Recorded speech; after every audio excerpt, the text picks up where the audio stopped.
Thank you.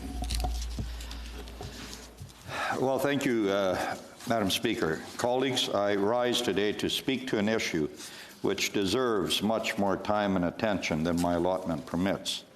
And although I am certain that other senators will be speaking to this issue as well,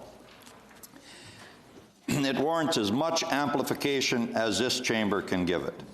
I am referring to the government's colossal failure to consult with Indigenous peoples. During our committee meetings on Bill C-7, witnesses raised this concern repeatedly. Scott Robertson, senior associate with the Indigenous Bar Association, told the committee, "The development and drafting of these amendments have been anything but respectful and have virtually ignored the participation and insight of Indigenous peoples." Neil Belanger, Executive Director of the British Columbia Aboriginal Network on Disability Society, testified, "I am only aware of one meeting held by the government with Indigenous organizations, many of which could not attend." Dr. Kerry Barassa, Professor of Community Health and Epidemiology at the University of Saskatchewan, told us, 6 elders from Métis and First Nations in British Columbia, Saskatchewan, and Manitoba and Ontario offered their knowledge to end-of-life attitudes, practices, issues, and concerns. Notably, the elders felt that Indigenous peoples had not been consulted on the issue of MAID. Tyler White, Chief Executive Officer of Siksika Health Services, said, "It is alarming that the consultation thus far on Bill C-7 with Indigenous peoples of Canada, whom this bill will disproportionately impact, has been grossly inadequate." Bonnie Brayton, National Executive Director of the Disabled Women's Network of Canada, testified, "Indigenous people with disabilities have not been consulted." Dr. Thomas Fung, physician, lead at Siksika Health Services, told us, "No one in our community is aware of the details of this bill, and certainly no one in leadership has been consulted on this." Colleagues, although my time is limited, the examples of this government's blatant disregard for the concerns of Indigenous peoples, and indeed all peoples, compromised peoples, different groups, are certainly not. At one of our committee meetings, I asked a panel of witnesses, which consisted of 4 Indigenous representatives, if they thought we should hit the pause button on this bill until more consultation was done. 3 out of the 4 gave us an unequivocal yes, and the 4th, maybe. This is a damning indictment of the government's handling of this bill, Madam Speaker. During their public consultations on this bill last year, the government held a single roundtable discussion with a focus on Indigenous perspectives, and at that roundtable did not include a single Métis or Inuit representative and not a single representative of the Indigenous persons with disabilities. When we asked Minister Lametti about this stunning failure to consult, here's what he said, and I quote, "We put the roundtables together as best we could." That's their best.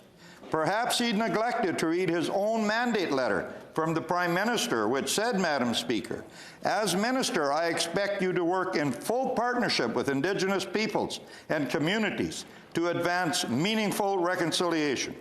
Colleagues, on the one hand, this government has introduced legislation to ensure that the Government of Canada takes all measures necessary to ensure that the laws of Canada are consistent with the United Nations Declaration on the Rights of Indigenous People. And yet, on the other hand, they introduced legislation which is deeply troubling to Indigenous persons and are ramming it through without even bothering to properly consult. And what little consultation they did do, they basically ignored. In their March 2020 report, what we heard report, a public consultation on medical assistance in dying, the government wrote the following. Some Indigenous people at the roundtable highlighted the differences in how Indigenous people view death and dying. They stated that there is a need for guidance from elders and spiritual leaders. This would help to make sure MAID is done in a way that is culturally safe and appropriate. Some stakeholders said it was difficult to talk about MAID and advance requests in the North. Many patients speak a different language, Certain words and terms in the MAID law do not exist in their language. This makes communication about MAID difficult. The report makes it sound like the government was listening until we found out at committee that none of these concerns have been resolved.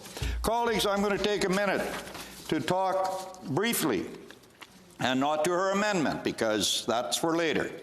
But after speaking with members of the disability community, switching to disability, extensively, and hearing the eloquent testimony of disability advocacy organizations at committee, I am convinced that the entire creation of this second track, and in fact purpose of this legislation, is discriminatory, while the first track, with death being reasonably foreseeable, is available to all Canadians with an irremediable and grievous medical condition who are approaching death.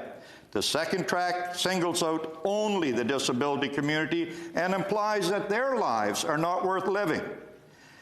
This is a charter-protected group that has been singled out and unjustifiably discriminated against.